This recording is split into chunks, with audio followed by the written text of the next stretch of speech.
Reckless Rudolph and Sensible Sam represent the dual personalities in all of us. These two, here comes trouble. Here's Rudy now. Go on, pass him. He's only going 40. Some fun, eh? Here comes a car. Better see what's behind you first.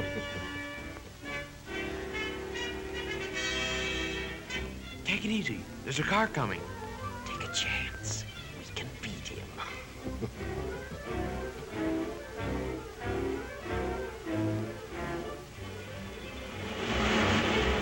I almost got him that time. Sensible Sam was right. But what Sam didn't tell the driver was that passing a car going 40 was like passing 18 cars parked bumper to bumper. That's 300 feet or more, and that takes time. So we ought to make sure whether any car is coming, and doubly sure there's plenty of distance between. We drivers insist on having enough power to climb steep hills. We also demand quick starting and fast pickup. When engineers give us this power, speed naturally results. But reserve speed is only a byproduct of the demand for power. Come on, pep it up. Here comes a swell curve. Slower, slower, slower. Boy, you almost went for a spill. Right again, Sam. And this introduces old Man Mountain Momentum, the fellow with a one-way mind. He likes to push along a straight line. On a turn, he not only pushes, but applies side pressure. The faster the turn, the more side pressure. He calls this hold on you centrifugal force, and he's pinned many a good man down with this one. Speedway curves are banked to offset this force. An aviator tilts his plane on turns to counteract it. But this grip of momentum is dangerous. We drivers should always keep our cars under control. Good drivers tell us that in climbing hills, we should always go into second gear when our speed drops to 20 miles an hour. There aren't any laws to make us go down steep hills in second, but experienced drivers say this too is a good rule. Go on, boss. You drove all the way up that hill in second. Slip her into neutral and let her coast down. It'll be fun. Don't, boss, don't. Look behind you. It's that big push again. Man Mountain Momentum may be a friend starting uphill, but he'll push us right off the road if we go down too fast.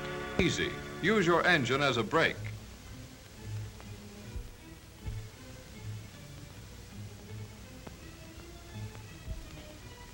Use your passing lights, too. There's nothing more on the road. Step on it.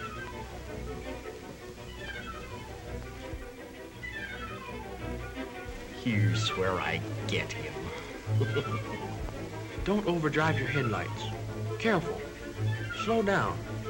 You won't be able to stop soon enough. There might be something up ahead. You can't see as well at night. I'll show you. What did I tell you? Aren't you glad you cut your speed? The margin of safety at night is the distance our lights, good or bad, let us see ahead clearly. Overdriving our headlights means we cannot stop within this space. This includes the distance spent while deciding to stop and while moving the foot to the brake pedal and pressing it down. We must remember that cars driving at speeds that cannot stop in this distance are taking chances.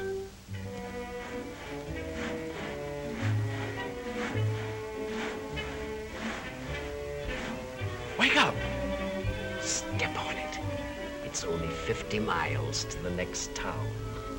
Can't keep awake.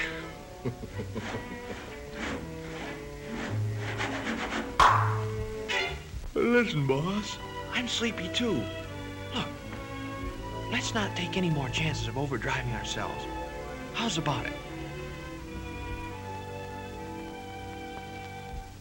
Foiled again, but I'll get him yet. I'll get him. Oh, yeah? Mother Nature slows us down every now and then with mist and fog. When a good heavy fog comes on land, at sea, or in the air, everything that moves with caution. The ocean liner slows down. Airlines ground their planes. Even trains on tracks sometimes have to reduce their speed. And we drivers must make our way cautiously. Hurry up. You're late for the party. Take it easy. Better to get there late than not at all. Set your lights down and they won't reflect in your face. Don't be afraid to use your horn. Are you sure your tail and stop lights are working? Keep close to the right. Usually in our cars, we're trying to reduce friction all we can. We use ball bearings and roller bearings. We smooth and polish parts. We put oil into our cars, all to overcome friction. In starting a car, stopping it, or turning a corner, we need road friction for our tires. But when ice and snow come, the normal condition of this friction is changed. If we are as careful behind the wheel in slippery weather as we are in feeling our way on foot, we can easily adjust ourselves to this change. Come on, keep going. You can stop in time. Easy on your brakes. Gently. Feel the surface of the road. That's it. Now start easily. Engage your clutch slowly. Don't spin your wheels. No chance to skid. See?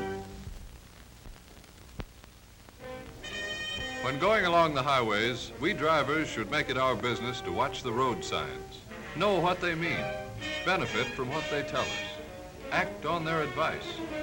If we get in the habit of disregarding them, they lose their meaning, and sooner or later, we'll be sorry.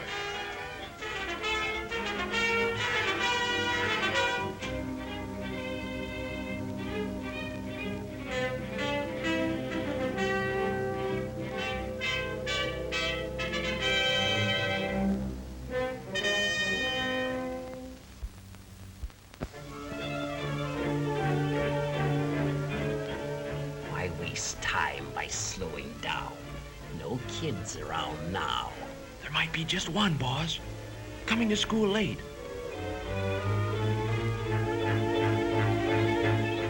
There. Aren't you glad you were able to stop? When we look down on traffic from a tall building, we wonder how all those cars can keep moving along, crossing intersections, parking and passing each other without getting hopelessly tangled up. But when we become a part of that traffic, it's often more confusing. We can't see those things up ahead that make us stop and start. We can't see what's going on in other people's minds. Every intersection, every alley, every car should be under suspicion. We can't let the other fellow's mistake get us into trouble. Give that bozo a bit of your mind. Hey, you! Why don't you pay attention where you're going? Get out of that car and I'll...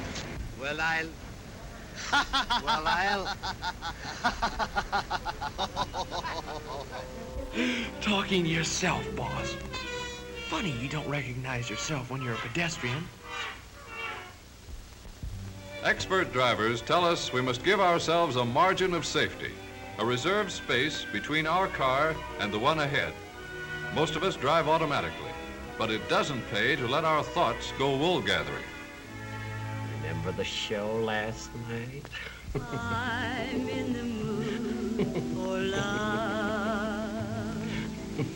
At Simply last I've got him. because you're near me. Funny. Curses. I'll fix you for this, you meddling fool, spoiling all my fun.